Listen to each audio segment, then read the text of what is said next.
Hello दोस्तों, आज आपका स्वागत है आपके YouTube चैनल एग्ज़ाम गुरुजी पर। आज हम डिस्कस करेंगे कुछ महत्वपूर्ण आर्टिकल व अनुच्छेद के बारे में। तो चले हैं शुरू करते हैं।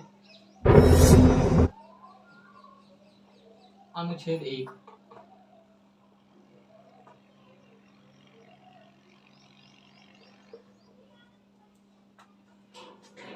यानी कि आर्टिकल 1, इसमें क्या दिया हुआ है? राज्यों भारत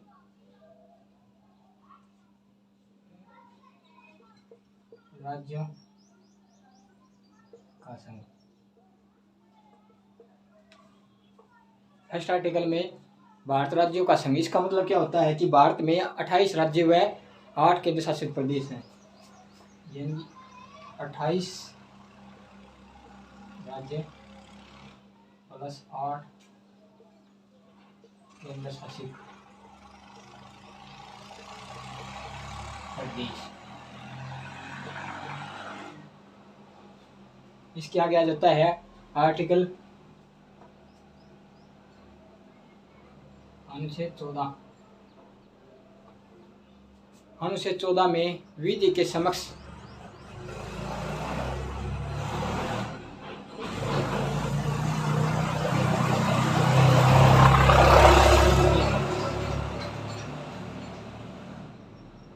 समानता।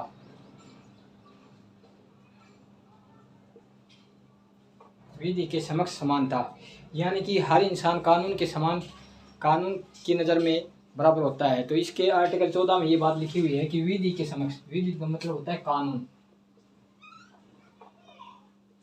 कानून के आगे सभी बराबर होते हैं। आर्टिकल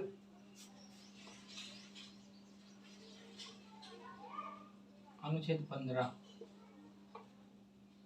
जाति, लिंग, धर्म, स्थान, जाति, धर्म, लिंग व स्थान के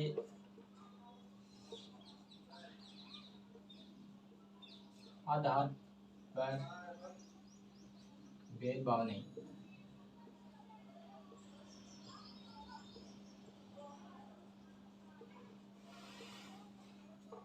आर्टिकल 15 में क्या लिखा है? जाति, धर्म, स्थान व लिंग के स्थान के आधार पर कोई भी इंसान के प्रति कोई भी भेदभाव नहीं होना चाहिए। यह आर्टिकल 15 में लिखा हुआ है।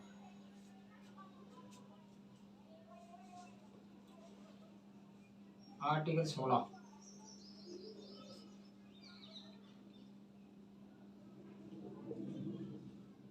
लोक नियोजन अवसर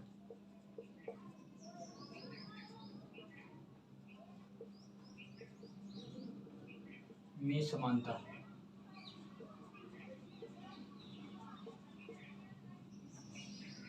संविधान के आर्टिकल नंबर 16 में यह लिखी हुई है कि लोक नियोजन अवसर में समानता। इसका मतलब यह हो गया कि हर इंसान के प्रति केवल एक समान नौकरियां, समान वेतन, समान तरीके से अवसर में समानता मिलेगी। इसके लिए आगे आ जाता है आर्टिकल 17।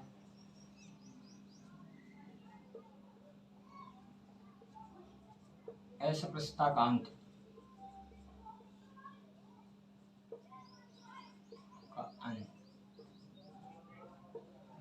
संविधान के आर्टिकल 17 में यह लिखी हुई कि अस्पृश्यता का अंत किया जाएगा। इसका मतलब हो गया कि किसी के प्रति भी छुआछूत की भावना न रखी जाए। तो ये आर्टिकल 17 में यह बात की गई है। इसके बाद में आ जाता है 18।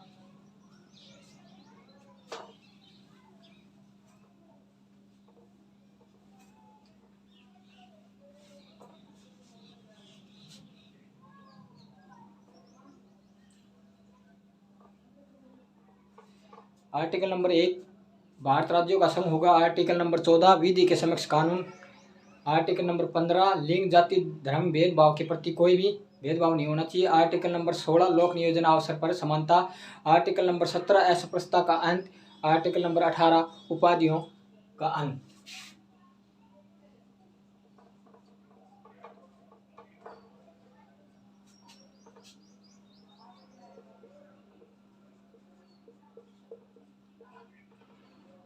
उपाधियों का अंत। कि हमारे संविधान में यह कर दिया गया है कि उपाधियों का अंत कर दिया गया है, किसी के पास भी उपाधि, लेकिन दो विभागों में, सेना व शिक्षा के क्षेत्रों को छोड़कर, सेना व शिक्षा के क्षेत्र को छोड़कर बाकी सभी में क्या कर दिया गया है, उपाधियों का अंत कर दिया गया है। अगर कोई भी व्यक्ति किसी देश के अन्य देश में, अगर कोई भी व्यक्ति किसी अन्य देश में उपाधि ग्रहण करेगा तो वह राष्ट्रपति उपाधि ग्रहण करने से पहले राष्ट्रपति के पास से अनुमति लेगा। इसके बाद आ जाता है आर्टिकल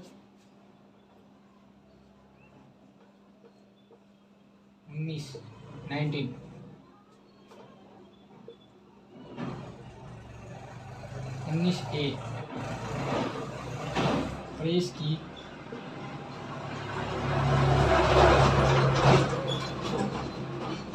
आर्टिकल 19 में ये बताया गया है कि हमें अपने बोलने की, अपने विचार रखने की स्वतंत्रता है या प्रेस करने की स्वतंत्रता है। यह किस आर्टिकल में कहा गया है? आर्टिकल 19 में कहा गया है।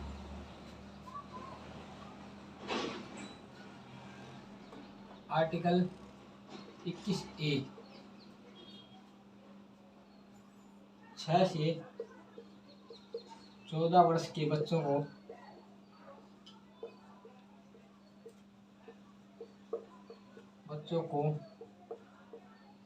निःशुल्क व अनिवार्य शिक्षा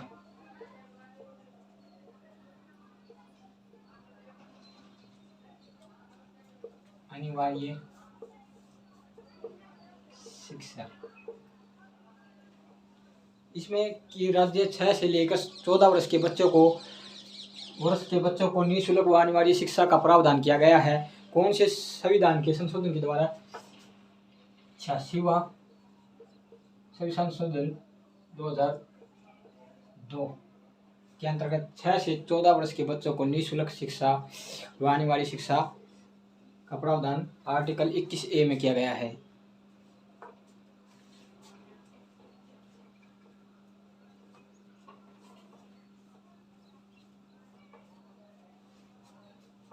तो आर्टिकल 18 उपाधियों का अंत, सेना व एजुकेशन के क्षेत्रों को छोड़कर उपाधियों का अंत कर दिया गया है। आर्टिकल 19A में प्रेस की स्वतंत्रता। आर्टिकल 21A में 6 से लेकर 14 वर्ष के बच्चों तक निःशुल्क व अनिवार्य शिक्षा 86वां संशोधन 2002 में। इसके बाद आ जाता है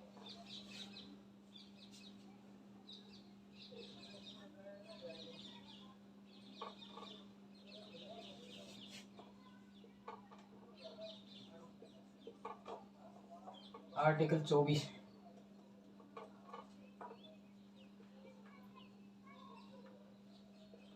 बालकों को नियोजन प्रतिषेध। आर्टिकल 24 में बालकों का नियोजन प्रतिषेध। इसका मतलब यह हो गया कि 14 वर्ष से कम बच्चे हैं वो कारखाने व जोखिम भरे कार्यों में कार्य नहीं करेंगे। यह आर्टिकल 24 में बताया गया है। 14 वर्ष से कम उम्र के बच्चे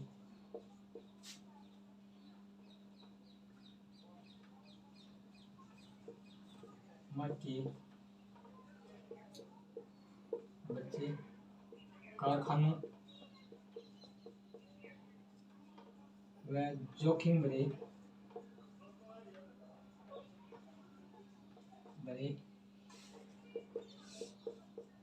कार्यों में काम नहीं करेंगे।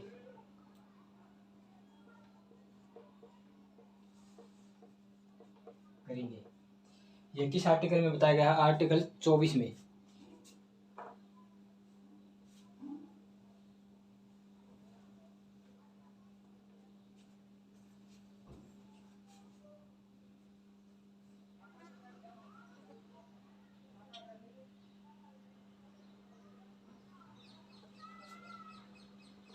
आर्टिकल 26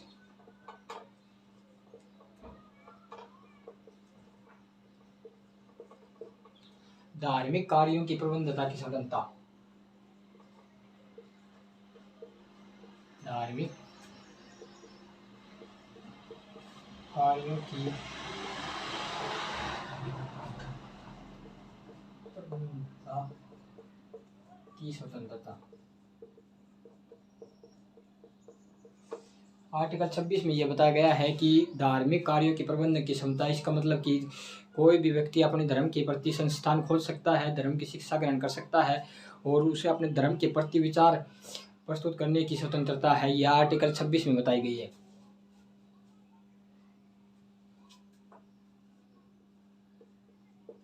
इसके बाद में आर्टिकल 40 में पंचायतों का गठन, ग्राम पंचायतों का गठन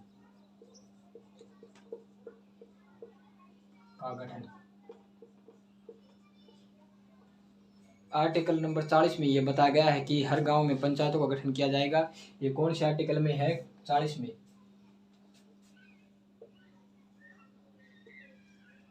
आर्टिकल 44 अनुच्छेद 44 में नागरिकता संहिता कौन सी में है? आर्टिकल 44 में। नागरिकता सिविल कोड लगाने वाला पहला राज्य कौन सा था? गोवा।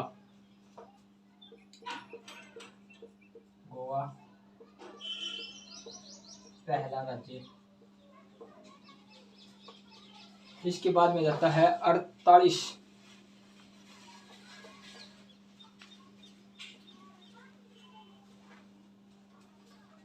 इसके बाद में आ जाता है आर्टिकल 48।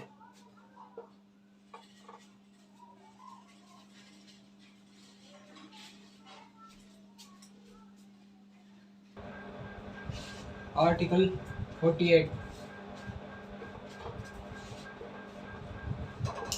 गो हत्या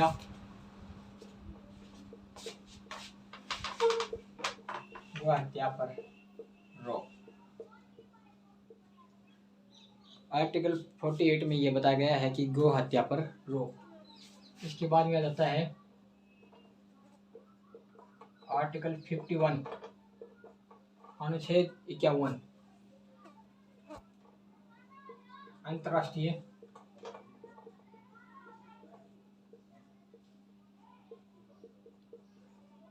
शांति व सुरक्षा। अंतर्राष्ट्रीय शांति व सुरक्षा कि एक देश दूसरे देश के साथ शांति बनाए रखे व सुरक्षा का प्रावधान किसमें वर्णन किया गया है? आर्टिकल 51 में।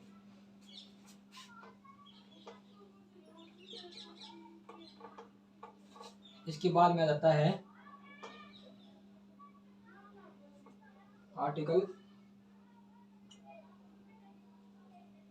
52 राष्ट्रपति के बारे में।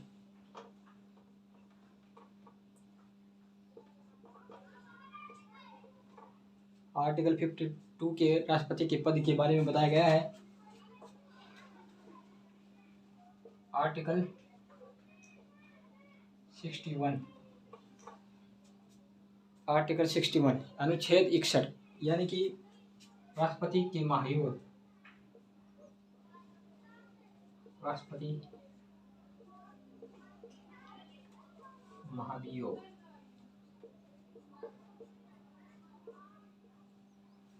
के महाभियोग के बारे में आर्टिकल 61 बताया गया है।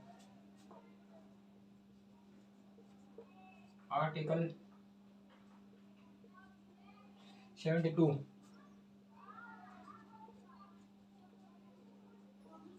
समाधान।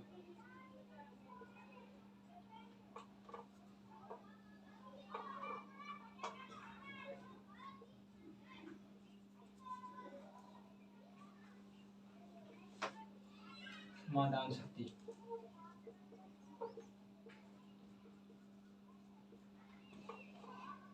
अनुच्छेद 72 में यह बताया गया है कि राष्ट्रपति के पास समाधान की शक्ति होती है, यानी कि वह किसी भी व्यक्ति अगर अपराध कर रहा है तो वह उसकी सजा कम कर सकता है या उसको सजा कम करने में सहायता कर सकता है या उसकी मौत यानी मृत्यु के प्रति समाधान करने की शक्ति होती है।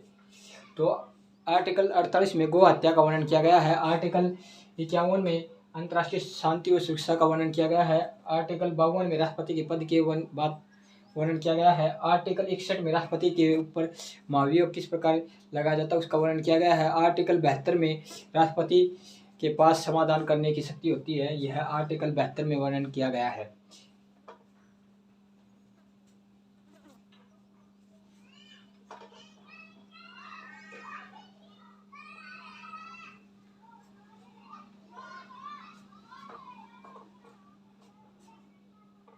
इसके बाद में आर्टिकल 79, आर्टिकल 80, आर्टिकल 81 संसद, राज्यसभा और लोकसभा का वर्णन किया गया है। याद करने की ट्रिक है सरला।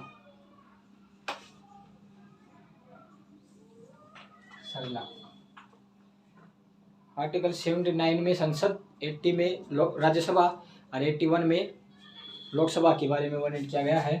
तो सरला थी बन गया संसद, रहती बन गया राज्यसभा, रहती बन गया लोकसभा। 79, 80, 81 ये किस में वर्णन किया गया है? आर्टिकल 79, 80, 81 में। इसके बाद में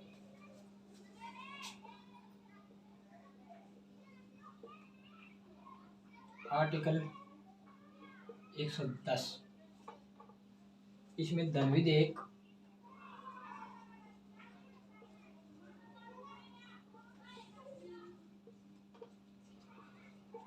की परिभाषा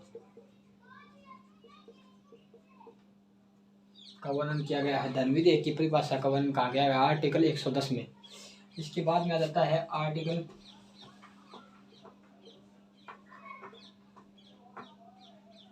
124,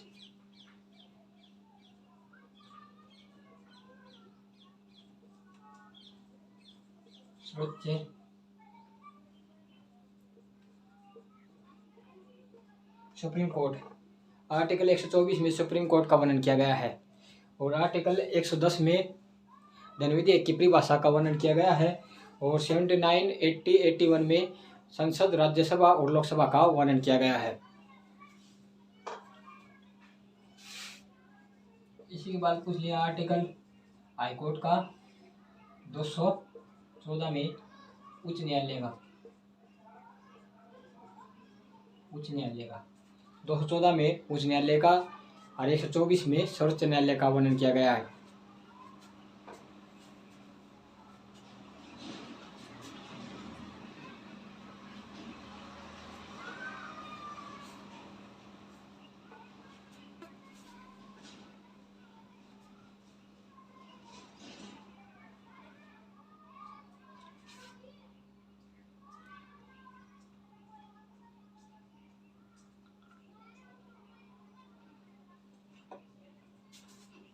इसके बाद में आता है आर्टिकल 280 वित्त आयोग का गठन। वित्त आयोग का गठन तो आपसे पूछ लिए वित्त आयोग का गठन कौन से अनुच्छेद में है? तो 280 में।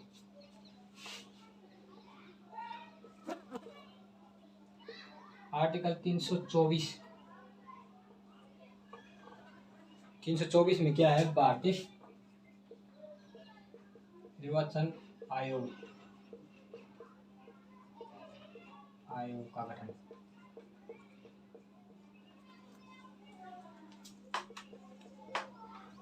तीन सौ 24 में।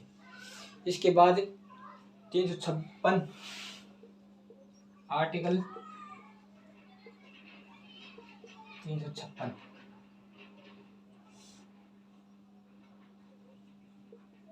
राष्ट्रीय आपातकाल।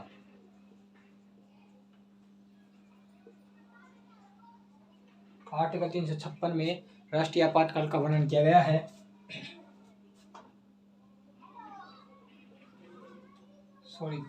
आर्टिकल 352 में राष्ट्रीय आपातकाल का वर्णन किया गया है। आर्टिकल 356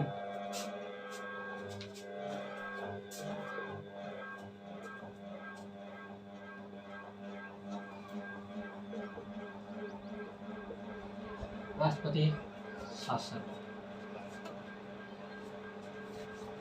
आर्टिकल 360 वित्तीय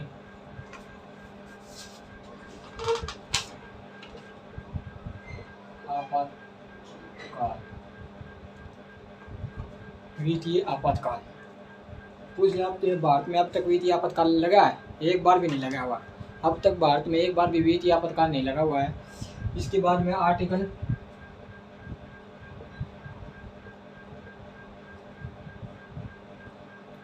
368 संविधान संशोधन।